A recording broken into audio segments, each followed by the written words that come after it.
Central. You're listening to Loudmouth Fisticuffs. Hosted by combat sports analyst Joshua Furs and international ring announcer Mr. Live Worldwide Jeff Houston. Half sports show, half comedy show, and half conspiracy show. 100% in your face. So open your ears, shut your mouth, and have a good fucking time.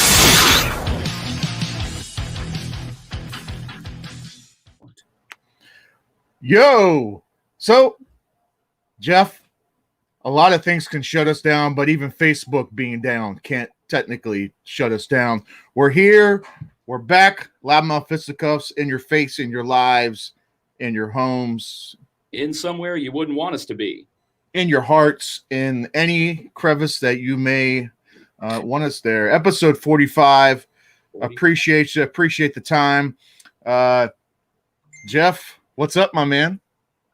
Just getting finished up. Had an awesome talk with Mr. Adam Woods on According to Woods. We went 2 hours like it was nothing, talking all things ring announcing, talking all things, everything. It doesn't matter what it is that we talk about because I am known as Mr. Off the Tracks. I'm not a train that likes to stay on the tracks, man. I am all about going off the tracks, through the field, through the ocean. Doesn't matter where I go as long as I know that the engine is running.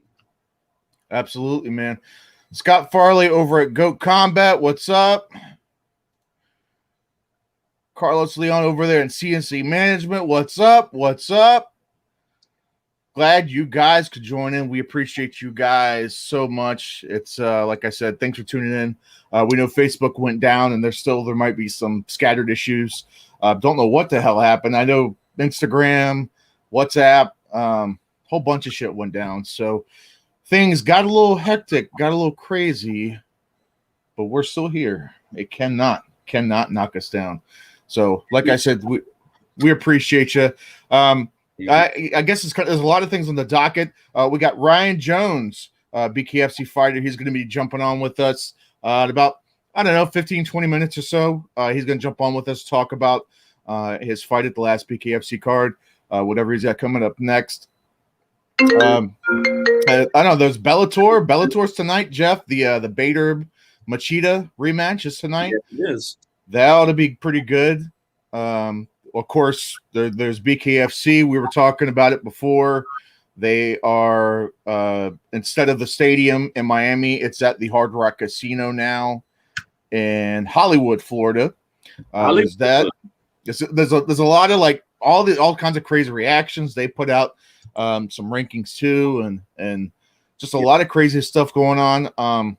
I guess, man, let's talk about this BKFC card real quick. At first they were kind of talking about, and I know technically, like they said, it wasn't officially at the Hard Rock Stadium. Mm-hmm. Officially is what their wording was. But now there is an actual home. They announced it. It's at the Hard Rock Casino in Hollywood, Florida. We were talking, don't get me wrong. The stadium, I fucking love the idea of doing a stadium show, but in terms of ease of use and how convenient it is having the show and the hotel and the show and the weigh-ins and everything in one spot. Oh, I know. Oh, that's so much easier, man. There's nothing like having a casino show, man. Having everything self-contained, everything there available for you. You don't have to go anywhere. You don't have to worry about the only shuttles that you really have to worry about when you're involved with a show like this is to the airport and back. Everything's self-contained. I can get changed in my room. I don't have to have a makeshift. I don't have to have any kind of a makeshift dress room when I go down to the venue. Oh no, casino shows are by far my favorite. Now, would have been nice to be over there at the Hard Rock Stadium in Miami. Oh fuck yeah, because it would have been by far our biggest event ever. 10, 15,000 crazy BKFC fight fans ready for us to do our thing. But I think honestly, the Hard Rock Casino, man, that beautiful guitar hotel, man, we are going to have ourselves some fun. It's our first time. Now, it's not the first time that bare knuckle has there, but it will end up being the best time bare knuckle fighting has been there. No, I'm looking forward to it, man. And flying, and if you're going to the show, obviously the fighters and staff are going to know where to go. But flying to Fort Lauderdale, it's going to be easier because it's like 5 or 10 minutes from the airport in Fort Lauderdale instead of Miami. So the logistics are minimal. How awesome is that? They're minimal. Oh, you can't go wrong with that. Man, I had like 20 things I wanted to talk about. What else was it, Jeff? We were talking about oh my goodness. Oh my goodness. Talk about. You don't have that kind of attention span. You're probably right. I know I'm right. I hate you, Joe. Well, you should. I hate you as well, but it's a love-hate relationship. At least we know where it's going. Don't you blow me no fucking kisses. No homo. God, if you're joining the stream, and why wouldn't you? We still have plenty of show left. Please hit that like button, smash the share button. YouTube, Facebook, you name it, we're all over the place. Show us some love. Show us that you care. Show us something. If you want to show us your boobs, show us your boobs. I don't care. God, look at you. Look how quiet you got. Look how, oh my God, I'm so offended that he said boobs. I'm not offended. This is the 21st century, man, and everything. I don't like anything named. I'm not offended. And then I think didn't like Scott put out the Scott Burt. I know, but Scott put out the official. No, you can say Scott Burt. All right, okay. Scott Burt and I have instituted a ceasefire for the time being. I am going to do my best to make sure that this ceasefire stays put. I know too many people probably won't believe that, but I said, you know what? We've got the Bare Knuckle Boxing Hall of Fame. We got double duty coming up. So let's go ahead. Let's squash it for right now, and let's focus on what's important, and that's the Hall of Fame induction ceremony coming up at the end of May. Once that's passed, you can expect the fire to reignite and for shit to get real once more. No, that's what I was gonna say. I think Scott put out the like the official itinerary. That's the word I was looking for, and it escaped me. And don't say a fucking word, Jeff. I can say whatever the fuck I want. You don't tell a ring not to say a fucking word. What the fuck's wrong with you? It escaped me. All right, he put out that there's gonna be the your mind. He put out the itinerary for the Friday the 28th, the 29th, and the 30th. The actual Hall of Fame ceremony is going to be on Saturday at 11:30 a.m. is the induction. We need it to be televised. We need that shit to be televised, honestly. We need a live feed. A live feed has to go out on this. It's so important that we get that done. Well, I can say that we're trying. Good. We're trying. I wonder how the internet is out there. Do they have internet in Belfast? Do they have internet? Where the hell do you think you are? I don't know. Scott said there's no stoplights in Belfast. I'm going to tell you something. I think that we could probably easily live without stoplights as opposed to internet. Come on now. No, I agree with you. I'm just saying. I just want to make sure that there's stoplights, that there's internet in Belfast, because otherwise ain't nobody streaming nothing. I'm just saying. Very true.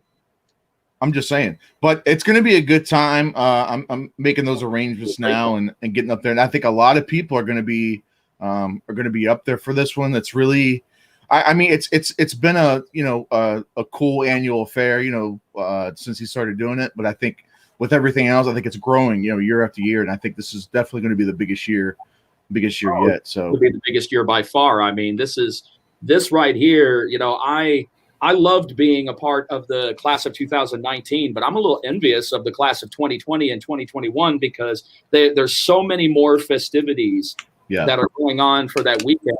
Plus, of course, the actual tryouts that are taking place. And a lot of those tryouts are going to be taking place in the Apollo Creed training ring that was used in Rocky II. I've been in it. I've trod the boards. I've stepped in between the ropes. There's a lot of history in that. And also, I don't know if this is going to happen, but I definitely have put it out there. I definitely have. Absolutely. Thank you. Thank you very much, Andrew. Thank you. I appreciate that, brother. No, what we're trying to do is I would like to get Carl Weathers to make an appearance during the BKFC tryouts. So, man, oh man, the situation that happened with Travis Fulton. If we're going to be doing tryouts in Apollo Creed's gym, who better to have there than Apollo Creed? No, 100%, Jeff. No, 100%. This guy says, what do you think of the situation that happened with Travis Fulton? He did it to. I unfortunately, this is a situation to where it's self-destruction, brother. It's self-destruction. You know, it's not a setup factor. It's just another guy who did something that he absolutely should not have done. It was really fucking stupid. Well, I mean, you know what? I spent a little bit of time with Travis. So, you know, I covered that big fight that him and Shannon did for M1, and you know, it was the number 1 and number 2 guy in the world for most MMA fights. You know, and yeah, they had that fight, and I covered it, and you know, had a beer with Travis, and I was cool as shit. And then all that shit came out about all the fucking like pedo shit and all that. It's a shame that it's a shame that, you know, urges like that have to, you know, kind of basically stop the revolutions of your life. It's not I'm telling you, man, that's just bad. Anytime that you have any kind of urges against the innocent like that, that's just wrong, man. There's so much wrong to that. There's no way that you can justify it. You know, the only ones that would justify that would be NAMBLA. Yeah, man, and you know that's an actual thing, right? No. You don't remember that South Park episode, NAMBLA? Oh, yeah. That's an actual thing. That actually exists. I mean, I remember when I first saw that episode, I was saying to myself, there's no way that something like that can be real. And it is. It's just the depravity, the sickness of some people to justify that kind of crap and everything. I'm sorry. There's no justification for that. There's no, I mean, it doesn't, I don't care where you are in the world. I don't care what kind of culture you got. There's no justification for anything like that. Any of those atrocities against the innocent, especially in those situations. Nope. Yeah. Sad to say, you know, like that's pretty much the number 1 kind of unforgivable, you know, sin. If there is such a thing, I think that's number 1. And God help anybody who goes to jail and, you know, those knowing who's coming in. Like I said, they usually, anytime you got a pedo situation, they always usually have to separate them. They have to do their best to separate them from like a general population once they get sentenced. Otherwise, man, the one thing that most prisoners share is that they may have committed their atrocities, their crimes or whatever and everything like that, but almost all of them are parents, you know, and had a kid or something like that. So it's the ones that commit shit like that. I'm like, dude, if you got sentenced to life, it's not going to be a very long life once they figure out you're there. Yeah, 100%. And I mean, that's pretty. I usually just kind of wipe my hands. You know, people like that, man. I don't want anything to do with them anymore. You know what I mean? Like I just it's a shame. I was shocked. I really don't know what else to say. I'm whenever you hear about something like that, I'm done with that person. There's no as you should be. Absolutely. There's no coming back from, you know what I mean? It's just, oh no, your life's over after something like that. That your life's over. It's just done. Yeah, I hope you know he fucking fixes whatever. I don't know. You know, I wish the best for him, kind of thing. But that's it. I'm you know. You're done. I'm done with that kind of shit. As you should be. Bring on that dude Jones already. Well, he is in the wings. He's waiting in the wings for us. He just popped up in the Loudmouth green room. Jeff, they get checked or get moved off immediately if they're smart and go straight to PC. Oh, I guess he's talking about like pedos, like getting checked in and stuff, I guess. Right. Oh, you know what? I mean, as admirable as it is having that check-in, system. I mean, you know, you also have to think about all the ones that run, all the ones that get away from there, all the ones that, you know, avoid the system, and you know they try to find those non-extraditing countries and such. You know, I mean, there's There's sanctuary. There's sanctuary for the darkest souls, unfortunately. Diaz versus Edwards fight, man, that's gonna be a fucking scrap. That's an interesting one. That's another. That's not an obvious matchup, and that's why. No. And that's why it's going to be exciting. It's going to be interesting because, like Diaz he's really, he's kind of mysterious when it comes to who he wants to fight and what he wants to do. He doesn't let out too many clues. And then all of a sudden it's just, bam, there it is. You know, like when he was going to fight Poirier, it was just kind of like, bam, there it is. In this fight, bam, there it is. And Leon Edwards, dude, I think it's a wild card, man. I think it's a wild card fight, man. I think it's one of those that, on paper, the first time you look at it, you're scratching your head. I think those guys are primed to freaking kill each other. I don't know, man. Let's see. I got Diaz by submission. I don't know. I really don't. It's a sleeper that's going to wake up, man. I just think it's a sleeper fight. I don't think it's a smoker. I think it's a sleeper. I think it's going to be a war. Because I don't like Leon's not like Leon hits fucking hard and he can take people out, but it's hard to knock out Diaz. I mean, you might get something stopped by a bad cut or something. He has been knocked out. It takes a Herculean effort. Right. Well, the only guy that did it was He's only been knocked out once, right? Josh Thompson was the guy that knocked out Diaz. Yeah, he's only been knocked out once. Yeah, you can't. He's not the one that you can knock out that easy, man.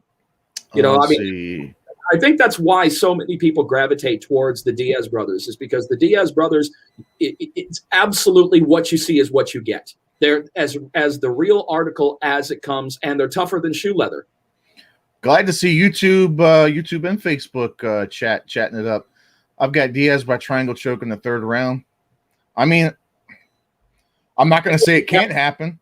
Hey, Jeff, we got to talk, man. I got to be on your show. You've been doing all kinds of you've been talking to all people bare knuckle, but you have yet to talk to the voice inside the squared circle, man. So, Jeff, DM me and let's get that done. I'm trying to spread my shit all over. Call me a paterfamilias. Hey, first off, don't be talking about spreading your shit anywhere, all right? Don't be talking about that. Why can't I talk Nobody wants to hear about it. No, you don't want to hear about it. You don't represent everybody. All right, let's talk about Ryan Jones. We've been keeping the juggernaut in the wings for far too long. Let's bring my man in. Let's do that. He's been patiently waiting in the wings here. Let's bring Mr. Ryan Jones. Let's bring my dude in. Ryan Jones, what's up, my man? What's up, dude? How you doing? Hey, man, we're doing fucking good. So, man, Ryan Jones. So you're we're what, a few weeks out now from the fight you had, the last bare knuckle card.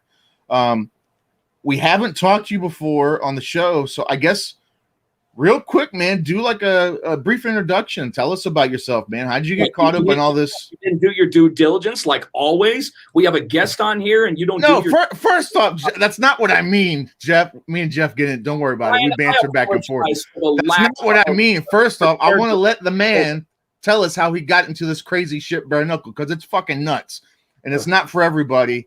And to see, like, you got to be a savage to really get in there and do what he does. So, my man, forgive Jeff. Jeff. No, forgive him. Forgive him.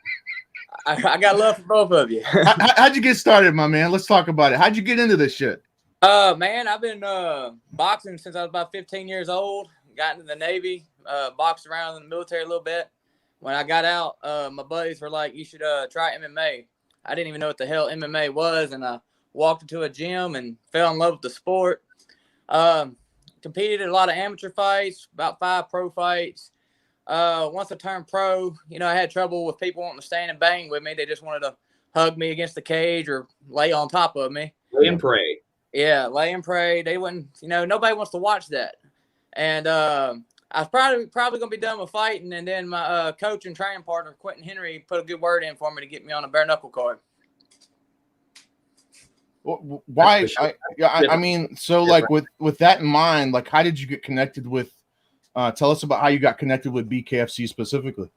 Man, I went to the tryouts, the first ever tryouts they had 2 years ago, man. Mm-hmm. And I saw like some link to it. I didn't even know what it was. I saw it and I was like, well, this sounds interesting.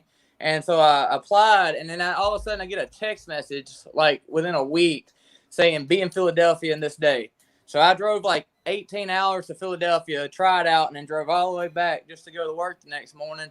And it was a fun experience because, like Chris Lytle and Rumble and all them guys were there. Yeah. And I finally got the call to come and fight for the show, so I tried to make the most of it. I love it. I love it. The interesting thing about the tryouts is that just because everything doesn't directly pan for you the first time of the tryout, it doesn't mean that somewhere down the line you're not going to get your opportunity to part those ropes and throw down in the squared circle. And I love that because, everything is really taken into serious consideration with the fighters at all of these tryouts. And you know how it is, Ryan. They're looking for the ones who are not looking to get on your bike. We're not looking for people to just run around the ring. If you're looking to run a race, then get at the finish line of a fucking 5K. Yeah. That's the way that we look at it. If you want to get in there and get your hands dirty and you want to continue to get your hands fucking dirty, man, I tell anybody who actually likes to fight, not a glam fighter, not one of these fighters who says that they have the body, the look, and they love to fight, but the true fighters who are not afraid to come out looking like Rocky 2, man. That's the kind of shit that really fuels the engine for BKFC, and you know this. Man, that's the kind of fight I want.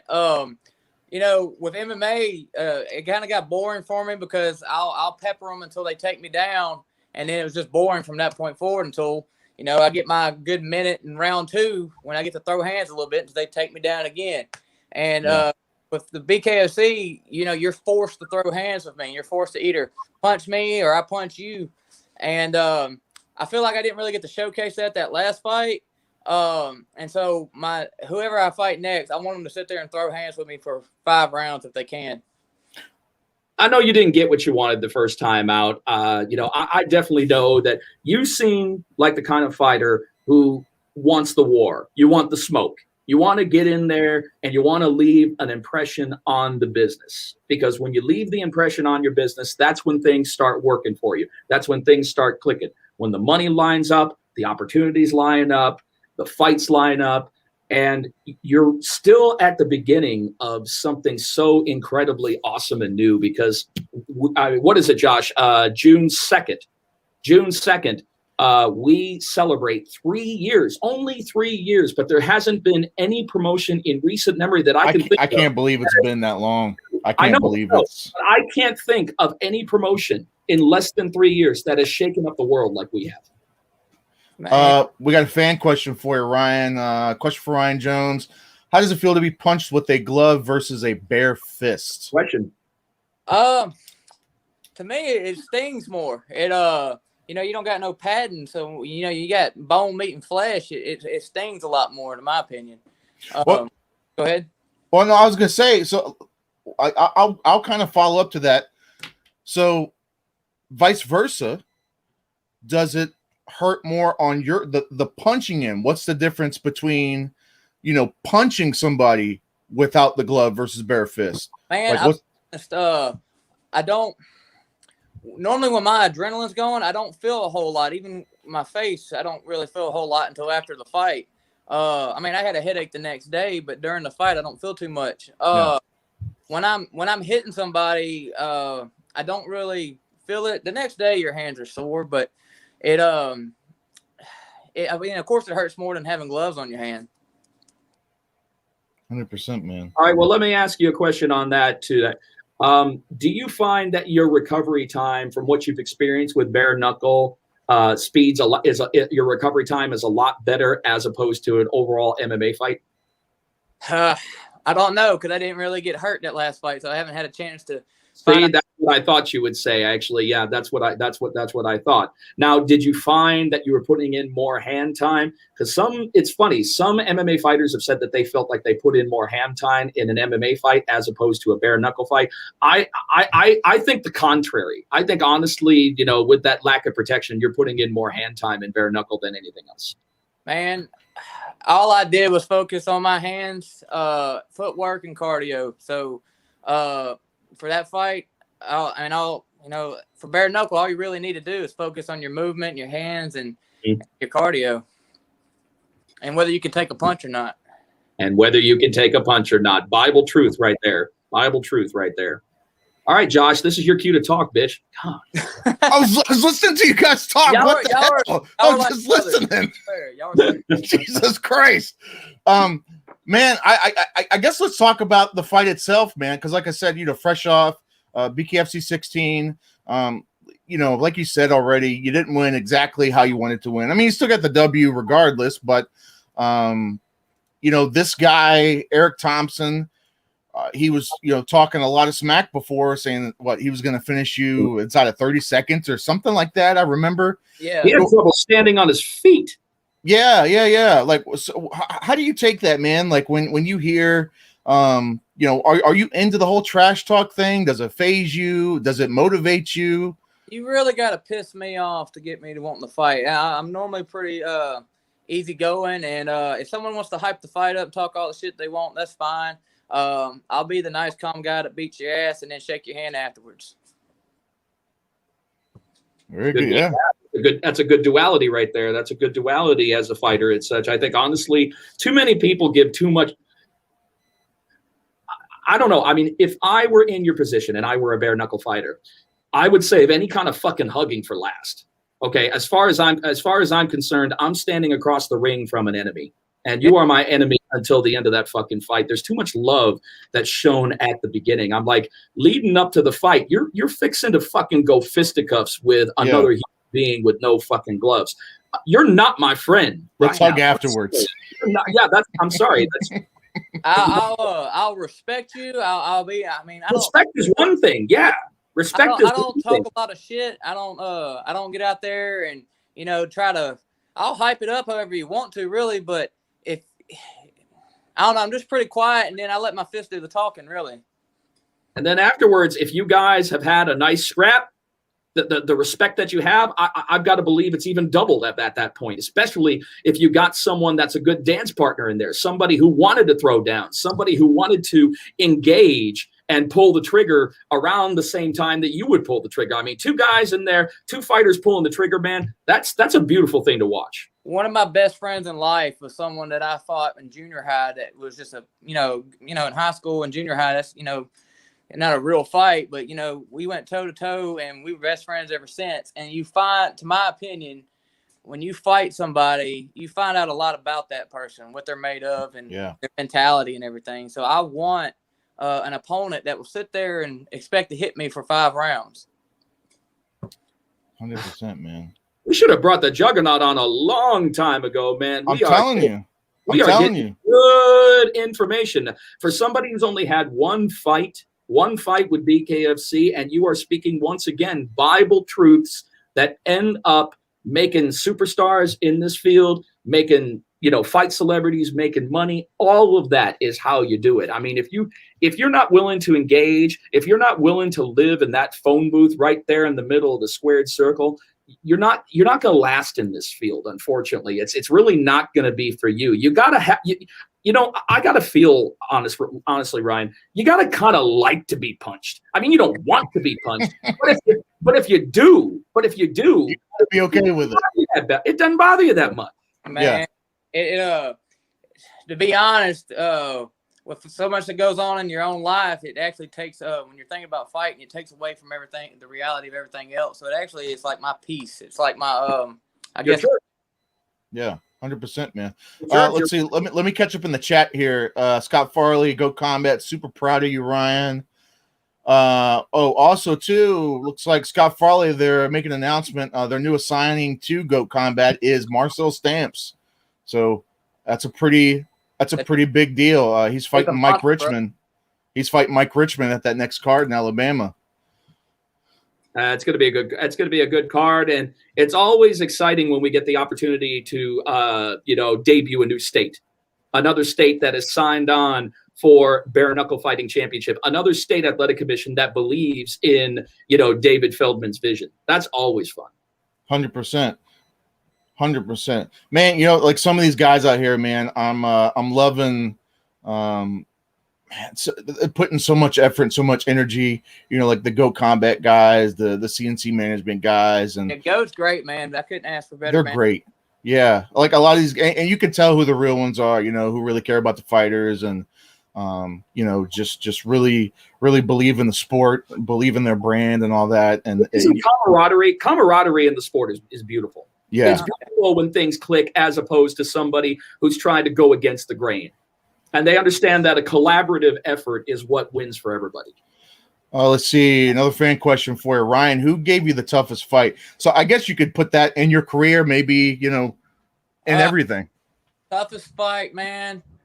I had an amateur fight guy named Tim Roman, dude. He actually probably hit me harder than anyone's ever hit me. And it's just because his cardio just didn't end. But I mean, granted, I'm a different fighter than I was, 12 years ago. But sure, to me, Tim Roman was probably the toughest guy I fought. All right, fair enough, man. Let's see. Go ahead. Be honest, man. I've been bugging the piss out of Vince and Scott to get me some fights, and I'll bug Nate Shook as well. I want to fight whoever I got to climb to the top. If your goal isn't to be a champion or to make highlights and let people see who you are, what's the purpose of being in there? Yeah, because you want, we're fighters, but at the same time we're entertainers because you're entertaining the people watching. And so if you're, like you said, running and hugging and everything, you need to get the hell out of there. So put in front of me whoever's going to stand toe-to-toe, throw hands with me. If you knock my ass out or I knock you out, either way, I just want to put on a show. Well, let me ask you this. Since you're talking about it, I'll ask you a double-sided question here. If it was up to you, what's your timetable for coming back? And is there anybody that, man, you want to fight? I'll come back to that. Like I said, I don't feel like I had a real I didn't get hurt in that last fight. I had a little cut here that, healed like 4 days. I was ready to go. I was bugging the hell out of everybody like a week later to try to hop back in there. And so as soon as possible, I'll gladly get back in there. And I'll fight whoever will move me up the ladder so I can fight the big names. Because if your goal isn't to fight, the Thiago Alves, Hector Lombards, and fight for the belts, then you shouldn't. What the hell are you doing here? What the hell are you doing here? Yeah, unless you're looking for championship gold around your waist, money in your pocket, and notoriety in the sport, then what the hell are you doing here? Man, no joke. If Chris Lytle's like one of my heroes, dude. I love Chris Lytle. And if he wasn't retired and done with it, and I just for the dream of doing it, I would have done it against Chris Lytle. And I have mad respect for the guy. So why not fight someone that will most likely push you to your limits or break you and keep. He's a hell of a bare knuckle fighter. He's a hell of a man. Jeff Fuller says, "What's the lowest or highest weight class you would go?" So I guess what's your ideal range? 175 to heavyweight is what I say. My man does not agree with me, but I'll fight. 175 would that be a tough one for you? Would that be a tough cut for you? We're about to find out. Everybody's wanting me to push for 175. I made 185 fairly easy. I walk around about 200 pounds. So I'm actually kind of doing like a slow test cut to see how I'm getting to 175 right now. Well, I mean, that's the good thing about it. And me and Jeff talk about it all the time. That's the great thing about BKFC right now, because, some of these divisions, there's only really a handful of guys that are even really, doing anything. And so like the pools are real small, and it's allowing, guys like yourself and other guys to kind of jump in and really make a big statement really fast, because the waters aren't as deep yet. Not like this. Not like this at all. And one of the benefits about these opportunities is because we've only been in business for so long. So therefore it creates a lot of awesome opportunities that other promotions wouldn't extend you, because they feel that they haven't invested as much time, money, and effort because they've been around longer. So many people have the opportunity to be legitimate world champions. But the one thing that I hope, Ryan, and I'm not going to try to put you on the spot here, but I definitely ask this of a lot of the fighters that are coming forward with BKFC. I just hope that you are here for the long haul. And I know so many fighters that are all about possibly using this as a springboard, a stepping stone to get back or to move somewhere else. I always feel that you're kind of cheating yourself doing that instead of looking at the bigger picture. And that's building this sport and being a celebrity in this sport. Yeah.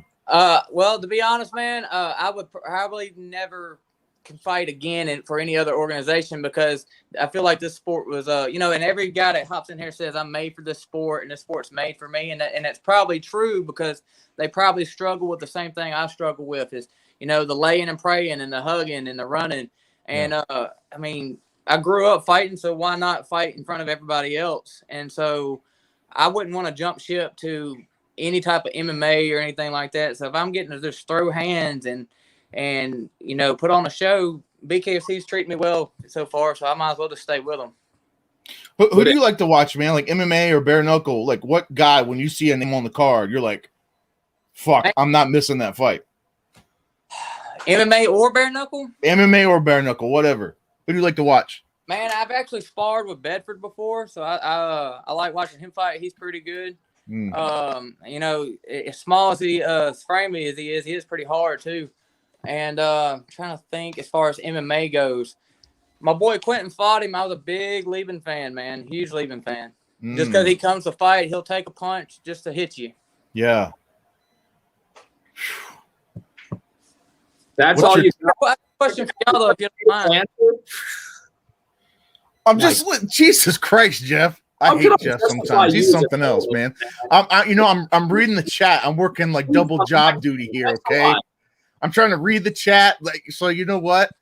What's your take on the pension plan? The BKFC Dave just announced that pension plan is going to start on April 30th in Birmingham. Really, first of its kind for combat sports. Where they're going to take some of that purse, and put it into a special pot, I guess, and the fighters will have access to that. What do you think about all that? Well, first off, because fighters, are a different breed of people, and so most of them probably have some different types of backgrounds that aren't necessarily, the most helpful, because that's probably why they fight. I'm sure there's not a lot of millionaires out there fighting just for, the hell of it. So what David Feldman's doing for the fighters, I think any goal or desire to help the fighters, to me, it's a thumbs up for me. Whether they accept it or not, that's up to them. But I think that you can't go wrong with just trying to be helpful to your employees or your fighters at all. Yeah. Well, plus also with our situation, eventually the idea is to fight full time. And for me, I announce full time. Anybody who's involved in this business is obviously to do it full time. So then the dynamic changes, and it's not about what you make; it's about what you save. Completely changes. Scott Burt, love these interviews, boys. Still have a truce with Houston. One question: want to know if he's still pantless from the earlier interview today. Oh my God! Do you believe everything I say, Scott? Of course, I was not commando from the waist down. That was just a joke. Of course not. Sitting for 2 hours with no pants on, man, my ass cheeks would be chafing and shit. No way. Jesus Christ. Wesley Mason says, who influenced you to start fighting, Ryan? Who? Man,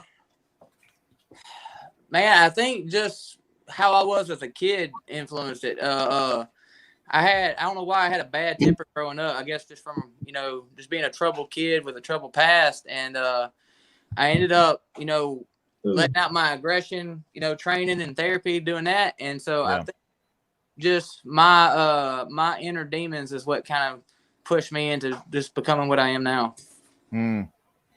I mean, speak on that, man. So is it kind of like, is fighting, like you said, fighting's like a form of therapy for you, and kind of just like you said, gets that aggression out? Like, what do you, I obviously don't go into details. I don't want to your personal business, man, but like, maybe go into that just a little bit, as far as like it kind of helping.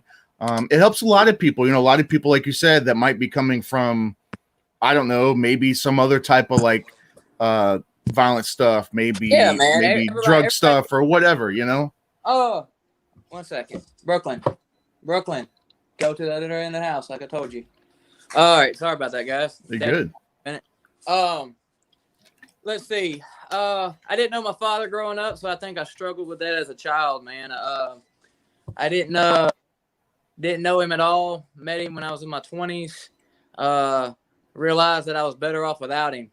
I think that made me maybe angry for a while because it made me wonder what about me did he not want, especially when I found out he had other children.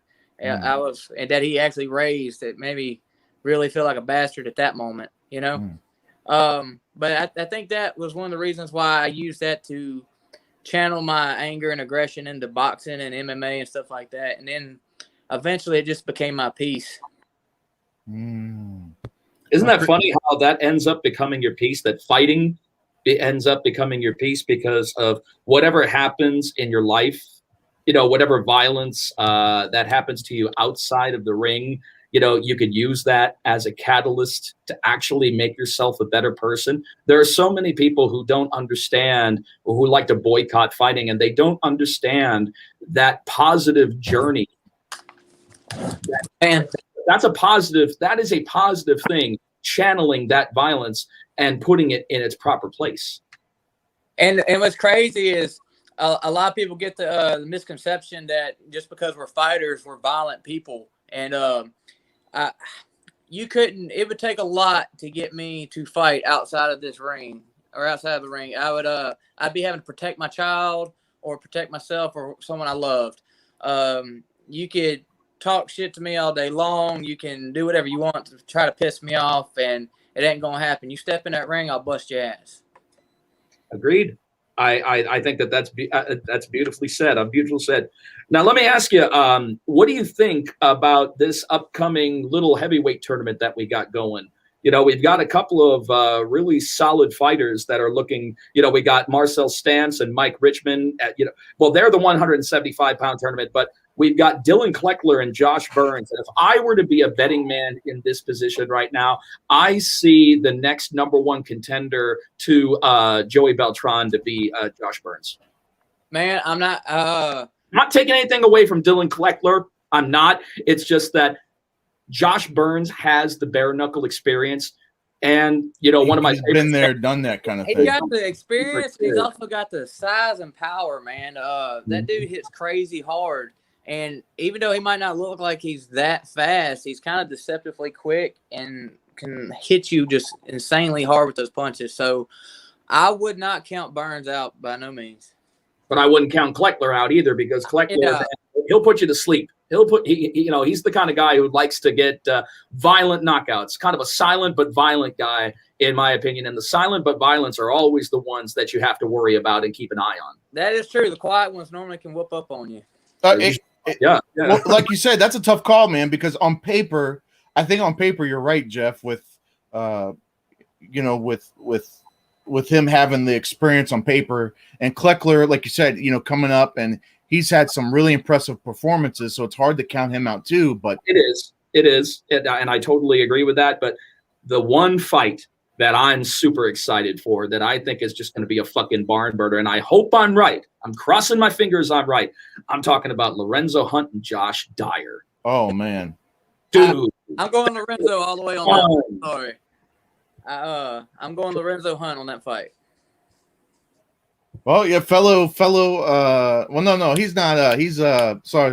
No, I was gonna look some stuff up. Never mind. But no, like he's a good dude, man. Shut up, Jeff. Just shut up. Shut up. Lorenzo, man. Lorenzo is very quick and tricky to hit. And I mean, I know Dyer he likes to come forward and take punches, but Lorenzo's got a lot of power with that speed too, man. So I think he is going to overwhelm Dyer. I think so, man. I think so. Since we're talking about matchups and stuff, yeah. Y'all kind of bicker back and forth a lot. So I just wonder between y'all two, and you can ask the comments as well, who would win between y'all two? In a fight? Well, yeah, just specific. I'm going to tell you something. Josh has got a moral center. I don't. And that's why I would absolutely win the fight, because I'm going to tell you something. This fucker gets in front of me in any kind of violent way, I am fish hooking and gouging your ass into complete and total death. He wishes. Whatever it takes to win. Hey, I'm similar. If you look at me, if you took one look at me, like I'm a bigger guy. If you took one look at me, you'd be like, oh, there's no way that guy's fast at all. But I'm telling you, I'm a lot faster than I look. I'm going to tell you, our fight would end up like that last scene in The Princess Bride. Your ears your keep, and I tell you why. so that every shriek of every person who sees your hideousness is yours to cherish. Every babe that weeps out in your appearance, every woman who cries out, "Dear God, what is that thing?" will echo in your perfect ears. That is what the pain means. It means I leave you in anguish, wallowing in freakish misery forever. Hey, Houston will go for straight prison rules. Let's not forget, I used to get hit with ladders and steel chairs for a living. Okay, so we can. I'm okay with the prison rules. We can work with that. Oh man, Fucking mine. You would be fucking mine. Jesus Christ, man. Like I said, fighting you, rules be damned. I got him going. It doesn't take much to get Jeff going. Yes, the right question. I was wondering how it was going to play out. I like this. We have a guest who's challenging us. Well, he's challenging me. You're not much of a challenge. Hey, that's all right. I'm not a big trash talker. That's all right. Yeah. Jeff's a trash talker. I'm a shower. I'm a shower. I'm not a talker. I'm a shower. Trust me, when you got a show nobody wants to see. Oh my God. Jesus Christ. Hey, let's get back to let's get back to some other stuff here. Let's go for it. Why? Because you're getting your ass kicked by the host? I don't blame you. The host? Well, you're the co-host. I'm the host. I'm the host. I run this shit. That's another can of worms. Let's go. Let's get back to what we're talking about. Yeah. Scott Burt says I'll kick both your asses. Oh, please. Well, remember the ceasefire. Don't start. Don't start. You have your own mausoleum. I will inject you in there personally. He gives me nice medals. I ain't gonna say nothing. Well, of course not. Yeah, I mean, everybody does get very. Let's see where you.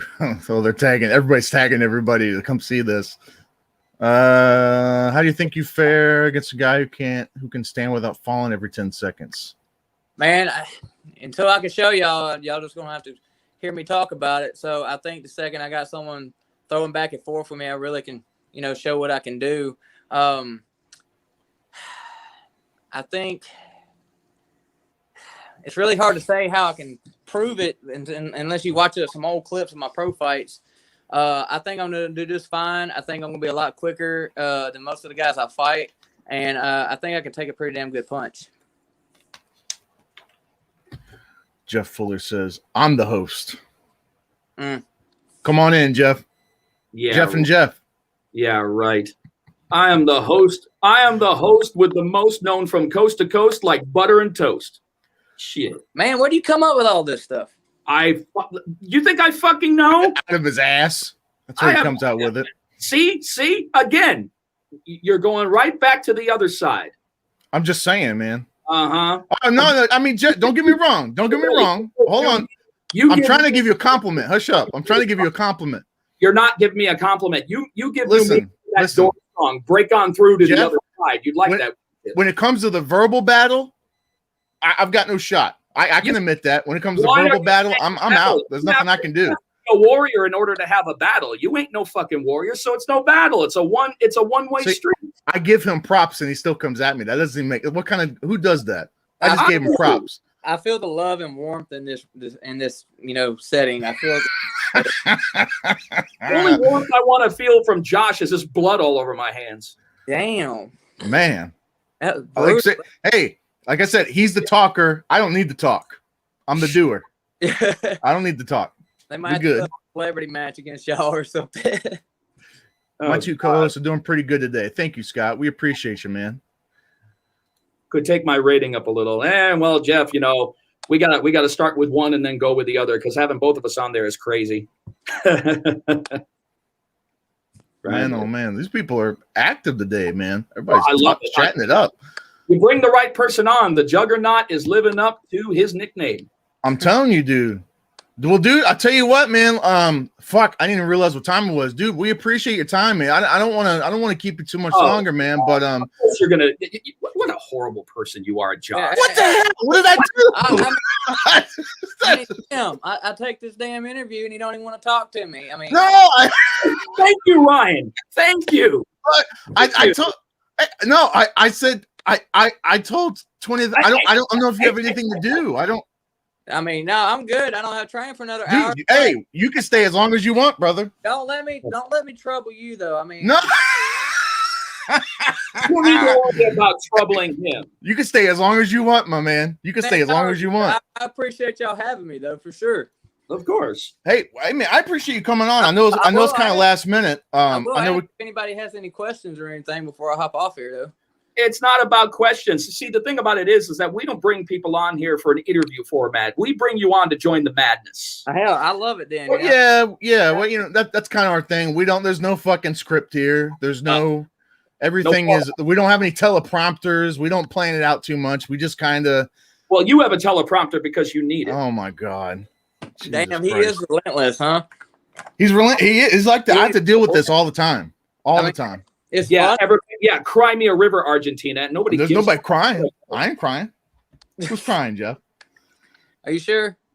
I'm sweating a little bit because it's hot as hell in this house, but I ain't crying. Seriously, he could fill up a bathtub after we get off. Man, I got.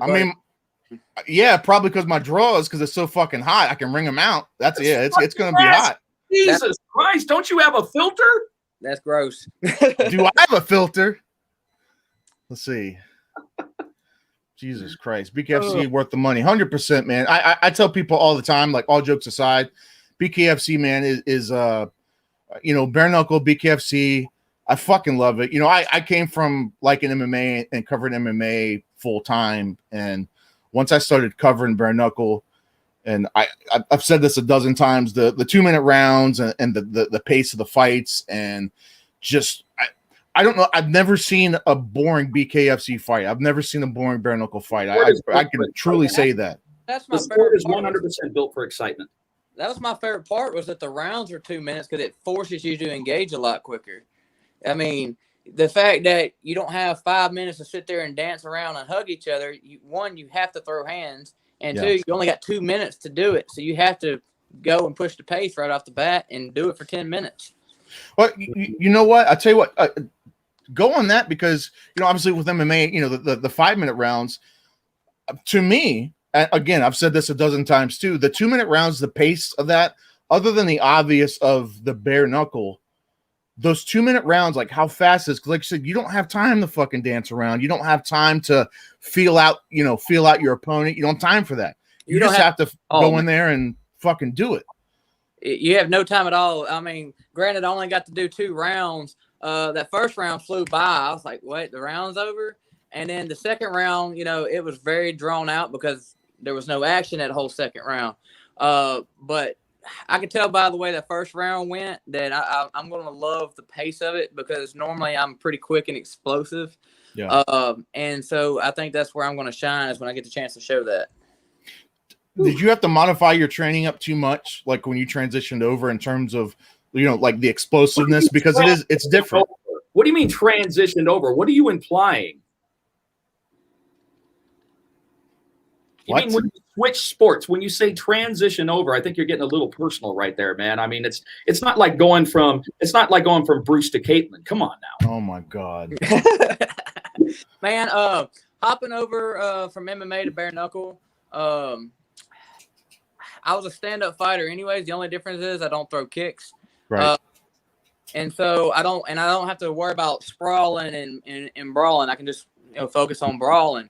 And so that eliminates a lot of extra time and wasted effort on things that I don't like doing, and I get to focus on stuff that I'm loving to do. No, I love that. I love that. Now let me the one thing that I see, which I think is one of the ingenious parts of the squared circle, is that you don't see anybody in any elongated time in the clinch, with downtime in the clinch. Now, obviously, you see a lot of times in the clinch where you can go ahead, push up against that fence, man, and that's all you have to do. As long as you're, using your footwork, as long as you're moving, the referee doesn't necessarily have a cause to break you apart unless there's like seriously no action. But with those rounds, the way that they are, strategically 2 minutes each, I think that the time that you're spending in the clinch is better time spent, because you only have 2 fucking minutes. And the way that the ring is designed as the squared circle, dude, you've been up against those ropes. They don't feel too good, do they? They don't even move. I mean, I remember Thompson shoved me against the ropes. He was big and strong, and I just kind of bounced right off of it. And it wasn't a soft bounce; it's real rigid.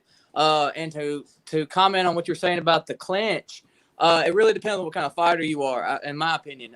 If you like keeping your range and just peppering the shit out of them, then you don't really want to spend your time in the clinch. If you like the dirty box, I think that's exactly where you want to be for 2 minutes, because a lot of guys can do a lot of work in 2 minutes. Fuck yeah, you want to get those dirty shots in, those uppercuts, man, those nice little body shots and such.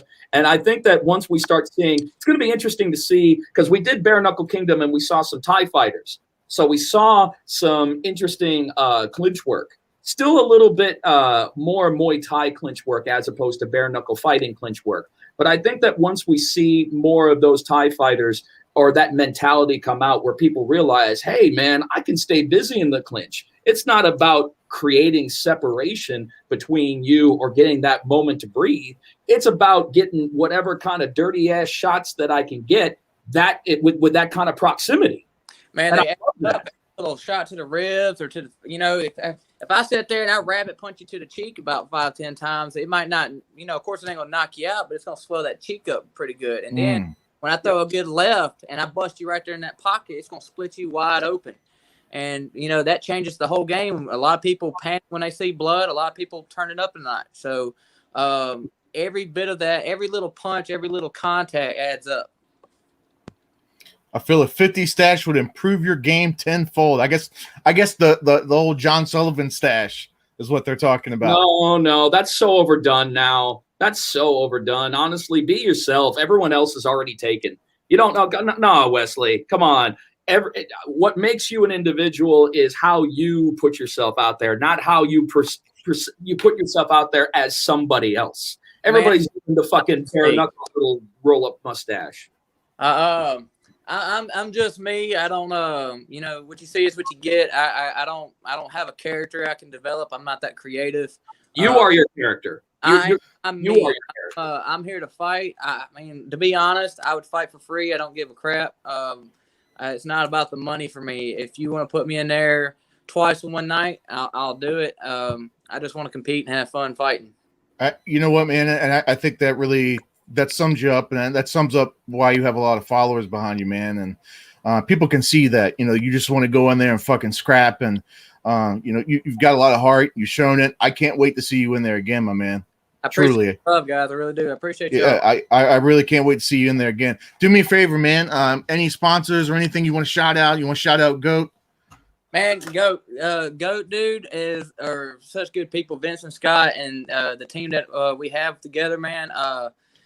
I feel like I got some brothers in there. I really feel like I gained a quick family. The love that they have showed me and the support to help get my name out there, I couldn't ask for a better team.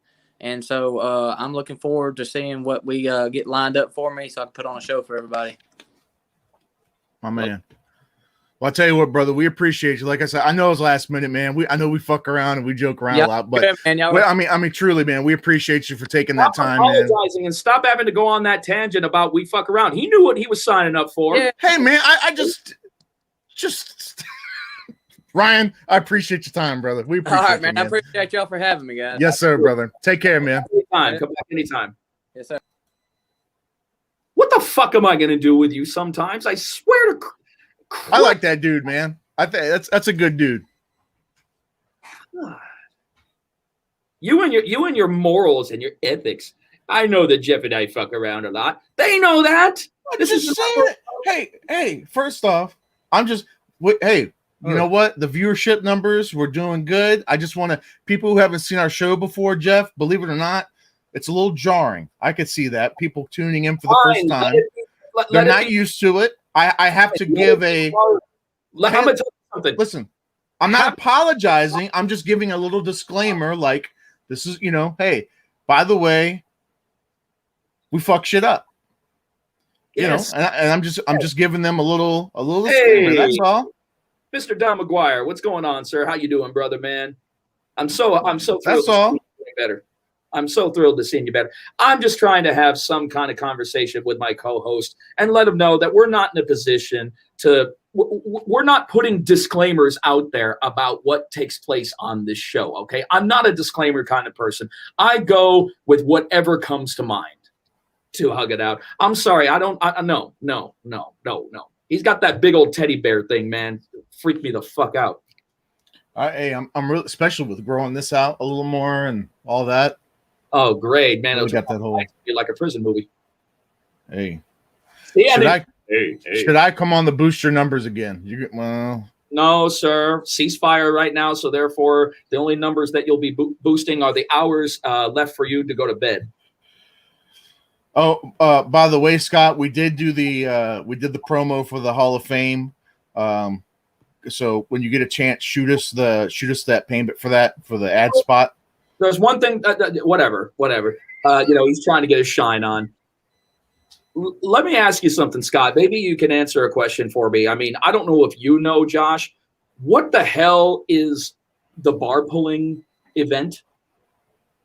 That's part of the Hall of Fame ceremonies. I keep hearing the bar pulling event. I really want to find out what that entails. What does that mean? What exactly is that? I mean, you're not walking across all of Belfast, New York, pulling a fully loaded bar, are you?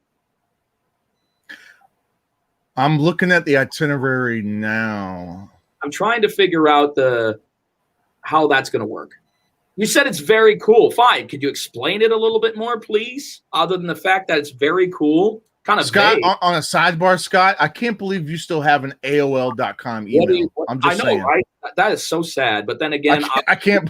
That is so sad. But then again, he's behind the tech curve, so he's not ahead of it. He's behind it. So I totally understand that.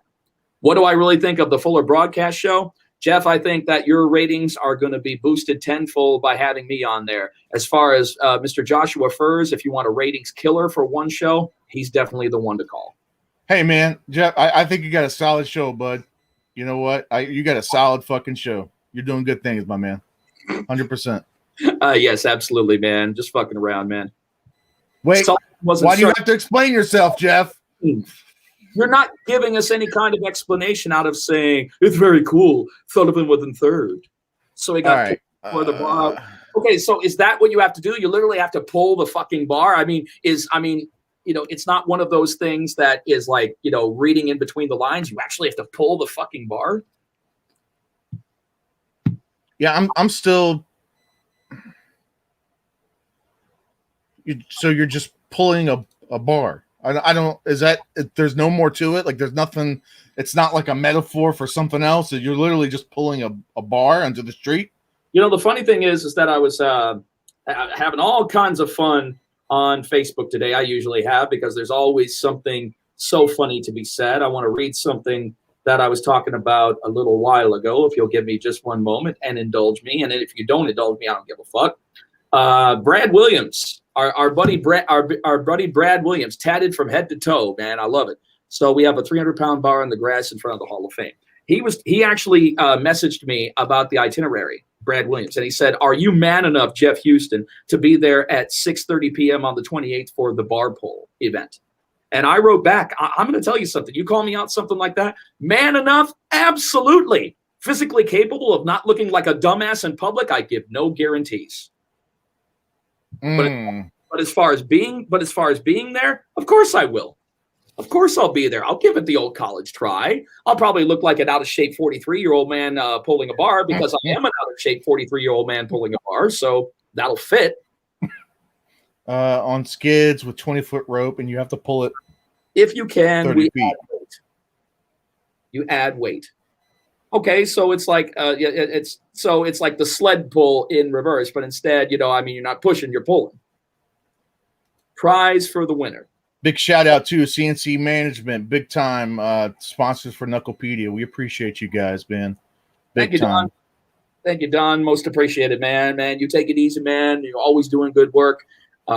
Keep it real, man, which I know that only you can do. Only you can keep it real, because you're as real gets. Just like me, man. Real understands real. Wear nice shoes. In what capacity? In the bar? We add weight. Prize for the winner. Last time we were all shamed by big. Well, of course you're going to be shamed by the Amish. All they do is work. You can't compete against a solid Amish worker. That's all they fucking do. All they do is work. These are people who don't believe in electricity. They don't believe in cars. All they do is work. Raised a barn on Monday, soon I'll raise another. I'm serious. That's a tough call for someone who is, spoiled by technology. I mean, here we are buried in our phones, on our laptops, social media. Do you think the Amish community, which there's a very large Amish community outside of Belfast, New York, apparently, do you think they give a fuck about social media? I don't think that they give two shits about social media. I think that these are big, strong, country-fed, men who, seriously, man, they look at the bar pool as fun. They look at it as fun. I'm not going to be able to compete with that shit. Now, if we're at the bar, I could probably take out the Amish because the Amish don't drink. Guys, if you're still tuning in, looks like a lot of you are still coming in. Oh, Joe Elmore, Joey Beltran, Josh Burns there. Jesus Christ. Oh, Jesus. Fucking workhorses that would rather die than look bad doing anything physically. Smash the like button, smash the share button. We appreciate you. Smash it. Smash it. Are you all done? Are you all done? Or I think we've got more to go. It's only an hour and 10 minutes. I'm not done. I'm just reminding people to smash and smash everything. We'll see out sometimes. So I'm just wondering. What does that mean? I could talk all night. You could not.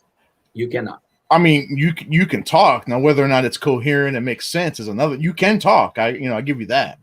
You can I'm talk. not expected to make sense and be coherent all of the time. Nobody is. That's a tall order for anybody. Well, with beers, I guess. Yeah. With beers, really? Oh.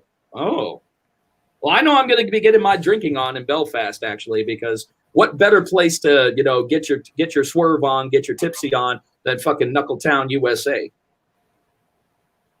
Absolutely, man. We're gonna have fun. That's gonna be fun. I'm looking forward to that. No, it's gonna be great. It's gonna be great. But you know what?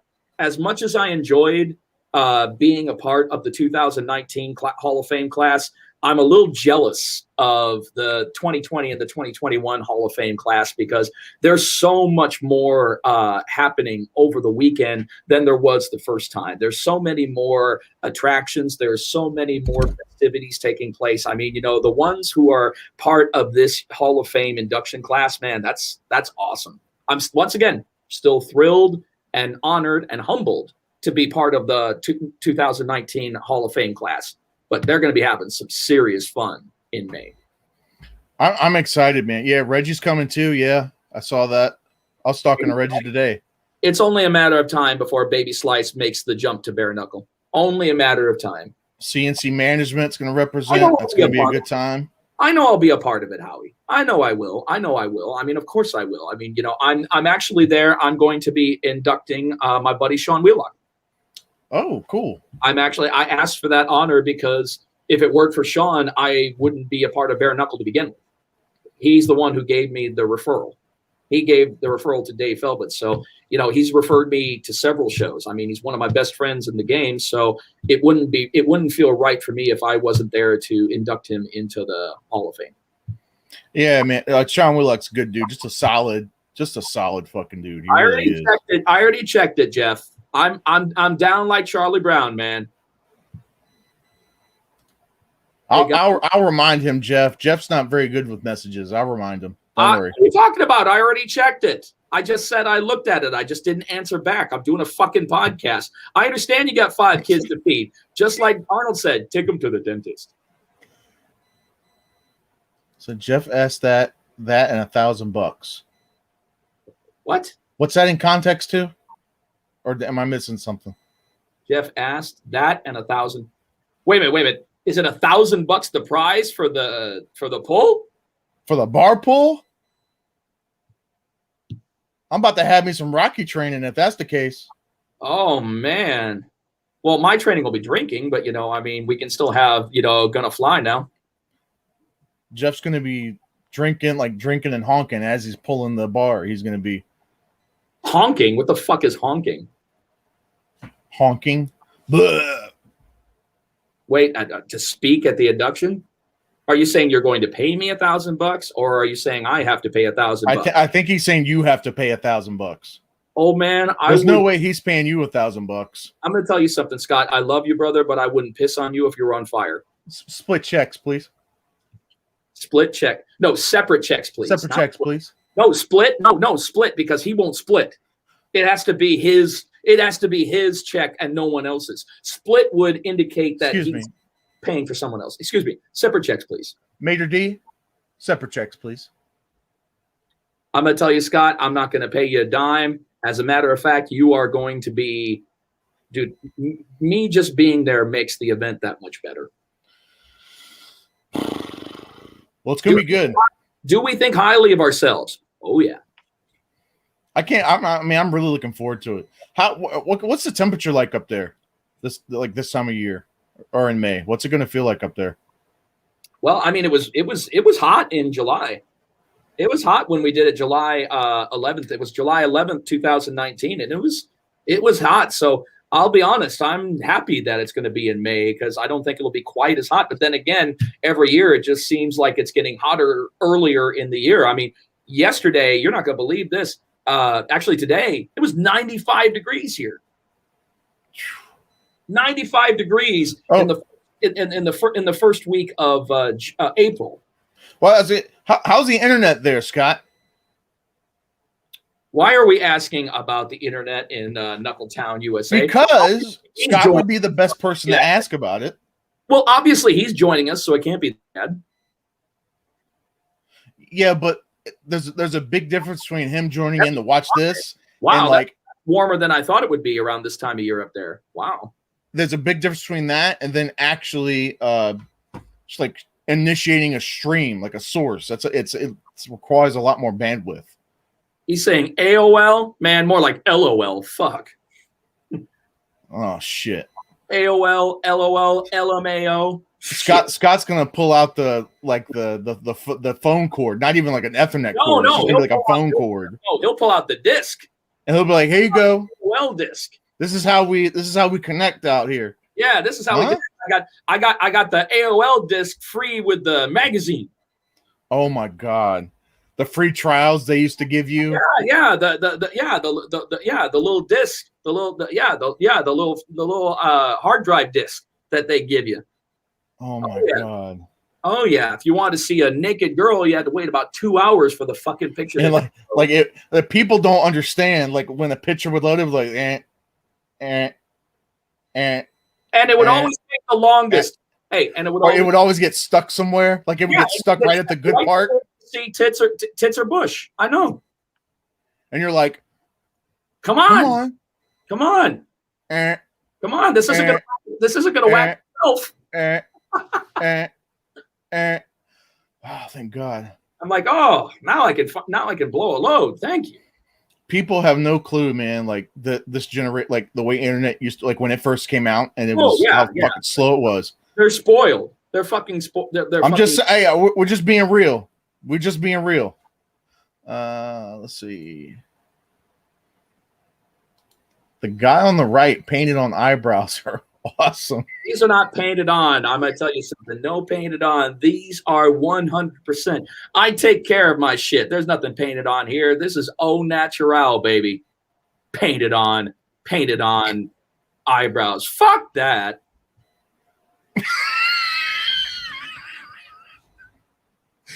Rolling Stone. We had a conversation about au natural last week. Please, are you kidding?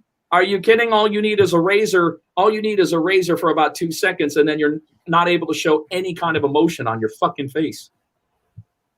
How light those are, man. I have no idea.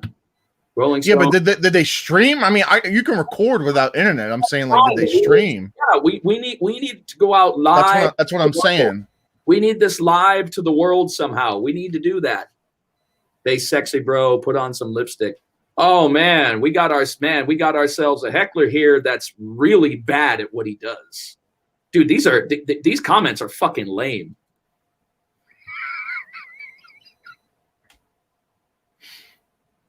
You need to, Scott. What are you going to dye? Both hairs? Yes, we need to screen. Okay. All right. Yes. Okay. I'm just double checking. We absolutely need to. We absolutely need to stream. I agree. I've been saying that since the last time you guys were out there. It's time to get yourself a filming crew. If you're going to take this seriously, Scott, man, you need to have yourself a crew. You need to have yourself a mobile filming crew outside of the person over there. Over there. No. Please. I've been saying it. I've been saying it for a couple of years now. We'll get it done. We'll get it done somehow. We'll get everybody out there, and we'll get the world. Seriously, the fact that the world does not know about Knuckletown. I mean, people know, but not as many people as they should know about Knuckletown, USA. Right. We need to get the word out. It's a charming little place, and it's a great. It really is a great place to hold these kind of festivities. Yeah, we'll take it out of your budget. We'll figure it out. Yeah, right. You guys, we got a few weeks, so figure out the logistics of it. We'll figure it out. We'll get it done. Yeah, sure you will. I'm being serious. I want it to. I've been saying it for years. I don't know if you're fucking serious. Look at these eyebrows, man. They're beautiful. You're still hung up on those eyebrows, man. I'm not hung up, man. I'm past that. We appreciate you, Brad. Absolutely. And all the work you do up there. Hey. We've got a lot of dedicated people that are involved, not only in the Bare Knuckle Boxing Hall of Fame, not only to the Police Gazette, not only the Bare Knuckle Fighting Championship. There's so many people. Scott, take it easy, brother. Cease fire. Remember what we said. Take it easy. We both know that you got a love fest with me, and I get it. I get it. Mm. My name is, I don't even know what my name is. Oh, yeah, my name is Joshua, and I judge Mr. Houston every time he does something. Hey, Mr. Zion. Z-Man. The Z-Man continuing to make waves in BKFC and doing a kick-ass job doing it as well. Lovely. Yeah, we were talking about the rumor of the Alves versus Uli fight. Yep. And I think that's just rumor mill and such. But if that does come to fruition, man, it's going to be beautiful. It's going to be a beautiful thing because we got two. It's also going to be interesting to see Uli. I mean, I'm sure Uli's fought at 175 before. Yeah, Scott, we all know that you swing that way, so we get it. Thank you, Scott. We get it. I appreciate that. Let me put that up on the stream. That people need to see that. God. Thank you. Self-deprecation. Self-deprecation at its best. I don't love the brows, Brad. I need them in order to show emotion. It's not that I love them. I need them. They probably need me more than I need them. Yeah, it'll be interesting because the Alves Uli fight. It's wow, shots fired. What? Shots fired. Oh, that. Yeah.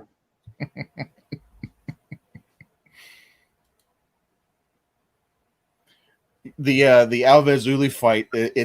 I guess it's rumored still. I don't know. I don't think it's been confirmed. But it's interesting, and I know there's been a lot of conversation all over social media about it. Yeah. And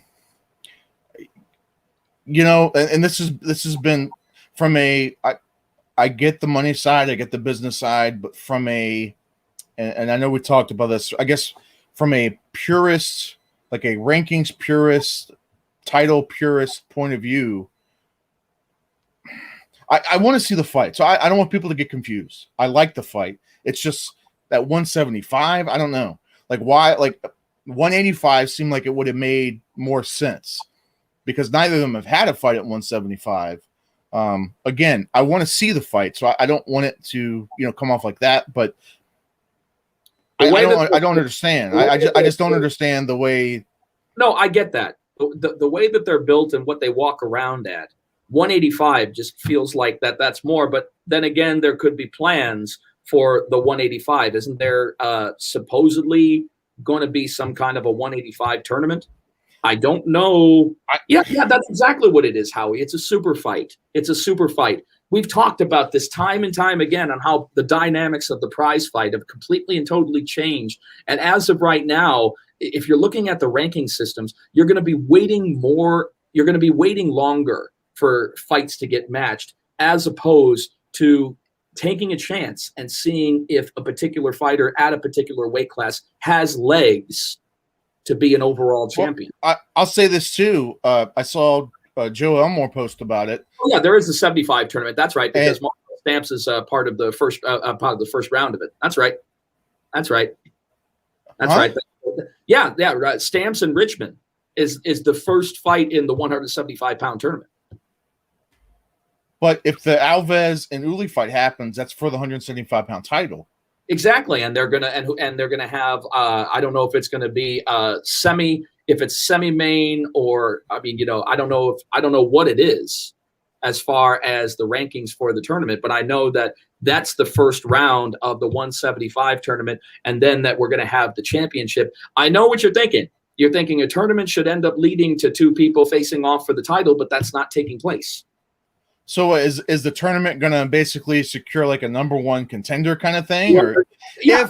I guess that of course is speculative, because we haven't seen a confirmation that Uli and Alves is happening and is for 100%. Yeah, but again, that is not confirmed. That is not 100% confirmed. It's the rumor mill as of right now, so obviously that could change. We have no idea if that's going to take place. Joe Miggs, my man Joe Miggs. I keep sending Joe Miggs messages. He don't answer my messages. One of the hardest working people in bare knuckle, man. That I swear to God, man. I like Joe, man. Joe works so feverishly and ridiculously hard putting together, nothing but awesome content. All the cinematic experience is what he calls it. I love it, man. It looks good. I do like that. No, that's above and beyond. That's above and beyond. I myself truly appreciate that. Plus, I got to hang out with Joe and his friends in their hood, man, having a good time and everything. Had the best Cuban espresso I ever had. It's not confirmed, but literally everyone from each camp saying it. So, yeah, we'll see. Well, yeah, like you said, because, Malky has been going off on social media that Alves is his next fight will be a title fight. Like Malky Kawa has been talking about it at least for the last couple of weeks. And now that, because Uli, they're both in the same, Uli's with first round too. So yeah, I mean, smart move on Malky, making sure that you, So I think Alves being in a title fight, I think that's 100% happening. And if what you're saying is correct. I mean, like I said, it's not the fight itself. I want to see it. We just haven't seen official confirmation on any of the BKFC social media pages as of yet. It probably is going to happen, and probably some people talking a little bit more before than they should, but we have no official confirmation at any BKFC social media page whatsoever. Not yet. And we'll see it. We know how all that is. It'll when the time's right. It'll come up when the time's right. So now they did verify, and you said that I didn't get an opportunity to catch the BKFC podcast. Yeah, they officially announced it on the podcast. In May 21st, I believe. Yeah, will be at the Hard Rock Casino and not the Hard Rock Stadium. Correct. In Hollywood, Florida, it's going to be at the Hard Rock Casino, not the Hard Rock Stadium in Miami. At the beginning, I'm excited about that because you and I both know how we feel about doing shows at a casino. Everything is self-contained. Everything is that much easier. I think that's completely possible, Scott. Like a fake leak. Yeah, I think it's completely possible. I mean, UFC does it. A lot of these people do it. They put it out as a leak and then kind of judge the reaction of it. 100%. It's possible. Sometimes you got to test the waters with a little bit of rumor mill to see, what kind of bites you get. That's all right, Joe. I get it, man. Well, you shouldn't have started the conversation with "hello, sir" or "madam" as the case. I didn't. What are you going door to door selling lipstick? No, it's not like the people from like the other countries selling you equipment where they're like, "Hello, sir, madam. Oh God, I hate that. We are developer of fighting equipment," or like I get people messaging me. Nothing but that on Facebook. I get so many friend requests from Punjab. From Punjab trying to sell me athletic equipment. Jesus Christ, guys. I have people like messaging the Knucklepedia page. They're like, "Hey, how do I get into the promotion?" I'm like, "What promotion?"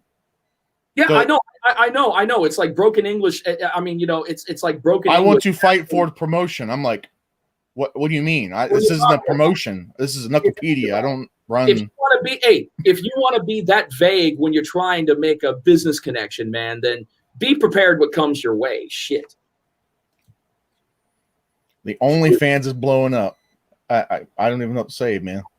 Well, do your thing, Joe. Yeah, I know what you want to say. You want to say I want to subscribe. That's what you want. Yeah, let me get that promo code, Joe. Let's get that 10% off. How long that took? That didn't take any time at all. Woohoo! Josh is on fire today. God almighty. Let's see. Punjab. We make for you best price. Yeah, I've seen that line too. We make for you best price. Jesus. We make quality gear. We make for you best price, please. Guys, seriously, you have got so many opportunities when you reach out in English. You have so many opportunities to attempt to make. Isn't that nice of them, Scott? They care about your car insurance, want to save you some money. Exactly. Switch to Geico. Save 15% on car insurance. Actually, that's not our Russian. But first, what you have to do is go to Target, buy gift card. No. Go to Target, buy calling card. Buy calling card from Target. Send me code, and then I make sure you go to jail. What? Calling cards. Hey, Michael Scott said calling cards with the wave of the future. 1-800-COLLECT. You remember the 10-10-220? Yeah, you remember those? 10-10-3-2-1. 10-10-3-2-1. 10-10-3-2-1. Yep. It's the cheapest fucking way, cheapest way to save on collect calls. That's what it was on. 1-800-COLLECT 10-10-3-2-1. Man, in the 90s, man, that was all the craze on trying to save money on collect calls. Well, you remember the like WCW, the one guy, like when he was on the road, it was like, oh yeah. On the road, brought to you by 10-10-3-2-1. Yep. This is so what the guy that did Tony the Tiger, what was his name? Oh, the guy with the mustache and the glasses. And he was in WCW and he did the original Tony the Tiger voice. Don something. Shit, I don't remember his name. He had that real deep voice. Yeah. Super deep voice. And yes, this WCW timeout was brought to you by 10-10-3-2-1. Save 15% or more on all collect calls. And it would always be like a from the road report. He's like, and it would be like the next town on the next show. So like he'd be like, we're here in Milwaukee, brought to you by 10-10-3-2-1. Don't forget to tune in next week. Nitro tickets on sale right now. I know, but what was better was Mean Gene. All right, don't forget about the WCW hotline. Call 1-900-909-9900. Kids, make sure you get your parents' permission before you call. That's good stuff right there. Oh, it's going to happen. It's just not, I mean, honestly, there's probably a lot of things going down for the Hard Rock Stadium now. Yeah, well, that's what he posted it. Feldman posted that, and that's what. Yeah. I guess that's what we thought. That's what everybody was thinking. It was at the stadium, but I guess what they were talking about on the official BKFC podcast earlier today. I guess technically it was never officially confirmed, and then that's when they announced it going to be at the Hard Rock Casino now. So they announced the venue change.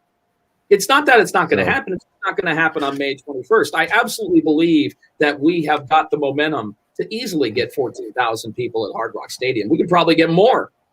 With the right fights. With the right fights at the right time, we can absolutely do that. We can absolutely do that. It's just not going to be happening here, but it doesn't mean that we're not going to pack the shit out of the Hard Rock Casino, which we absolutely will. Don't you do voiceovers on the side, Jeff? Well, when they come available, it's a tough market to crack because there are so many people in there that are like, balls deep in, and it's tough, man. Exactly, Joe. We were talking about that at the top of the show. No, that's what I'm saying. Everything's self-contained. Everything's dude, not have to fucking go anywhere, and you can just go up to your room, go down to the ballroom where the show is, go to the bar. Like everything is in one spot. I fucking love that. Absolutely. Self-contained shows are the best. And usually, knock on wood, usually the self-contained shows, there's better internet versus going to like, an arena somewhere and then like the internet's real fucking spotty and all that. Usually the internet's better. A self-contained show over at the Intercontinental Hotel in Miami. We had some of the best fights we turned out. Yeah. We had Yuli's 3-second knockout, and we had our first ever 6th round. We had our first ever 6th round in bare knuckle fighting history. Yep. It was a good night. I mean, look what happens with self-contained shows. Solid fucking night. Solid in the. That happened. We had Palomino and Allers. We had celebrities upon celebrities joining us there, man. Hey, that's good stuff, man. I think we can probably see easily the same thing over because the Hard Rock Casino and Hotel over there in Hollywood, that's a well-known venue. It's a nice venue, man.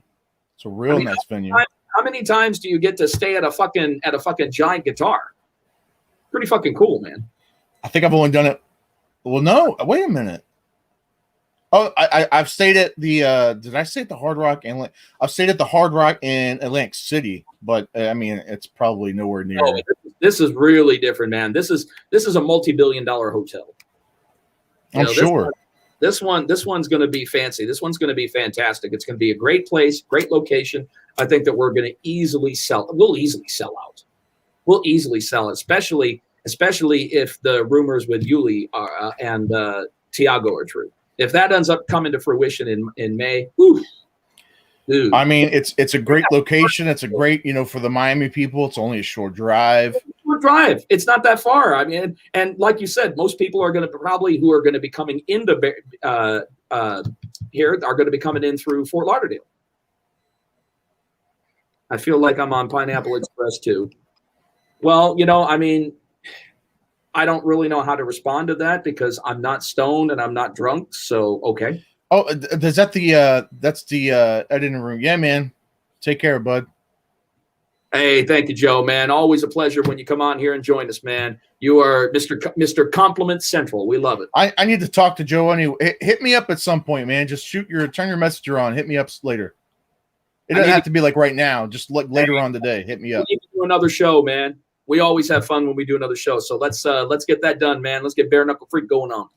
I feel like Pineapple Express 2. That's the Stoner Seth movie. Rogen movie, right? Who was in that? The first one. Well, it was Seth Rogen and what's his name? James Franco. Franco, that's it. Okay. Yeah. That's it. Yeah. And of course, James Franco is the guy where where he dresses like completely down and he starts a fashion trend. Because you remember how awesomely he dressed in the movie The Interview. Dude, James Franco in the fucking interview probably had some of the coolest suit combinations I've ever seen. I was envious as fuck about his dress in the interview. Dude, he was dressed to the nines, dressed to the hill. I mean, I love my wild dress, but he dresses outside of that, not only for work, but outside of work. He puts a lot of effort into the fashion, and I totally appreciate that, but I also know that that's expensive as fuck. Sidebar from fighting. Did you watch the Kong versus Godzilla movie? Oh my God. That was the biggest fucking letdown ever. I fucking hated it. Think about, all right, I'm the cinephile here. I mean, maybe you are too, but I'm definitely the certified cinephile. So let's go ahead and let's break down the key word on this fucking movie. They finally give us an opportunity. Who would win in the fight? Versus, right? Didn't end that way. They came together for the collective common good. That's not what I want to see. I want to see whether Now, Godzilla wins or fucking King Kong. One of them has got to go. I will say this. I will say this. I was disappointed in that respect because the director or the producer did like an interview a couple weeks before it came out and said that there will be a clear winner.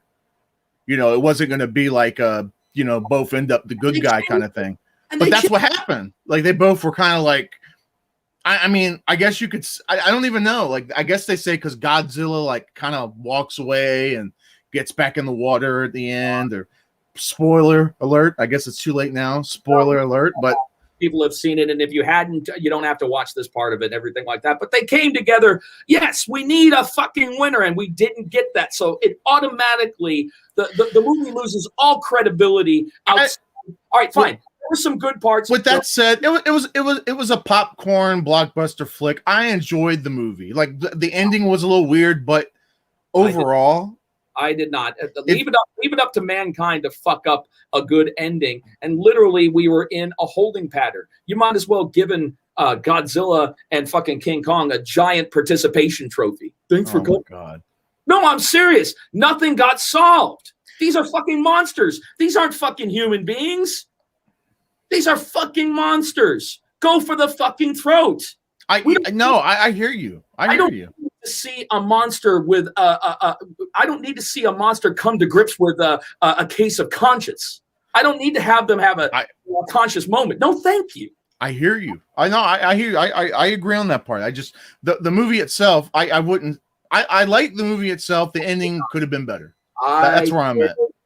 I did not like it at all. I enjoyed it. I enjoyed it for what it was. I didn't take it too seriously. You know, I didn't take it seriously because we needed to have a positive outcome. At one point, especially when they were in Hong Kong, I expected the movie to take on a Neo Geo King of the Monsters look to it, which it absolutely did. It looked like a scene from the video game King of the Monsters from Neo Geo, which everyone expected it to be. Yeah. The one thing I did like, however, I'll say one thing. It was nice to see them take the fight to Hong Kong. There's always fucking Japan that always gets that shit. They took that shit to the Hong Kong harbor and seeing some of those iconic buildings. I have been to Hong Kong. I have seen those iconic buildings, both in the nighttime and the daytime. And to see some of those iconic buildings fall via CGI, that was kind of cool. I will give it that. I will give it that. But I also love, Hollow Earth had to be right under fucking Hong Kong, right? Jesus. Now that part was I need to go get bigger than Jeff Stewart. Great show, guys. No, we were talking. We appreciate you, man. No, we were talking earlier, Brad, and Brad was saying I'm getting chubby, and I said you're not chubby. I said shit. My stools are bigger than you. Okay, that makes the context makes sense now. I got you. Sure, it does. I'm sure it does. Well, I hate to say this, but I'm getting some texts on the other end, so we do have to wrap it up a little bit right now, ladies and gentlemen. I got some personal shit, unfortunately, I have to attend to on the negative side, and I'm sorry to do this to you, Josh, but this is serious. So this is serious. Okay, we got you. Let's wrap it up. So we do have to wrap it up here today, folks. I'm sorry that I have to bow out, but I do have a little family matter that I have to attend to right now. So we got you. I really do appreciate you guys tuning in to episode 45. You know, we really try to put it all on the line. We go all out, go broke, go home, go big or go home. We always try to do that for you guys. One topic is never enough. We need to go off on every possible tangent that we can get our hands on. So that's what Loudmouth is all about. That's what Loudmouth Fisticuffs is all about. 100%. Thank you for joining us. We appreciate you. We're bowing out. That's Mr. Laverwad, Jeff Hughes, and I'm Joshua Furs. Deuces. We out.